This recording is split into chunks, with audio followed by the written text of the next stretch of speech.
ঈদ ঈদ ঈদ ঈদ এসেছে। আসসালামু আলাইকুম। ওয়ালাইকুম আসসালাম জামাই। ভালোই হইলে রাস্তায় তোমার লগে দেখা হয়ে গেছে, তোমাকে বাড়তেই যাইতে আসলাম। কথা হইলে ঈদের দিন তো আর কেউ কারো বাড়ি যায় না, এলে কি আমি আগের দিন তোমার দাওয়াত দেই নাই। কালকে ঈদের দ্বিতীয় দিন তুমি তোমার বাল বাচ্চা লইয়া আমাকে বাড়িতে দুপুরিয়ে খাবা, সম্ভব না। মাইনি কেমন তারা কথা কাও, জামাইয়া কি শ্বশুর বাড়িতে যায় না? যায়, কিন্তু ল্যাংডা যায় না।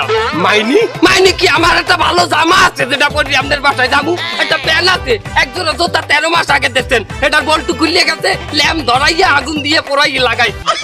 কত মানের হৌর বাড়িতে জামা কাপড় দেয়, আমার হৌর রে মাটির দেশে মরছে, সারা বটি মরছে, একটা জামাও আসে নাই আমার বাসায়।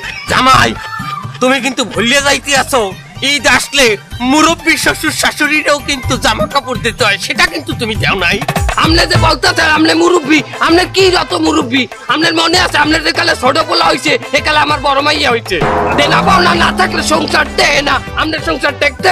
তুমি কইলো জামাই নেবো খারামি করলা, দেনা পাওনা নাই মানে এ তোমার হাউরি যেদিন ড্রাইভারটা বানায় তোমার গোবারতে দেয় না। আরে থু, তোর ড্রাইভারটা, ওই ড্রাইভারটা আমার বাড়ির কুত্তায় খায় না। তোমার মতো জামাই আমি থু, তোর নার হৌর থু, যা আমার বাড়ির দিকে জানকা কইছি না, থামু না।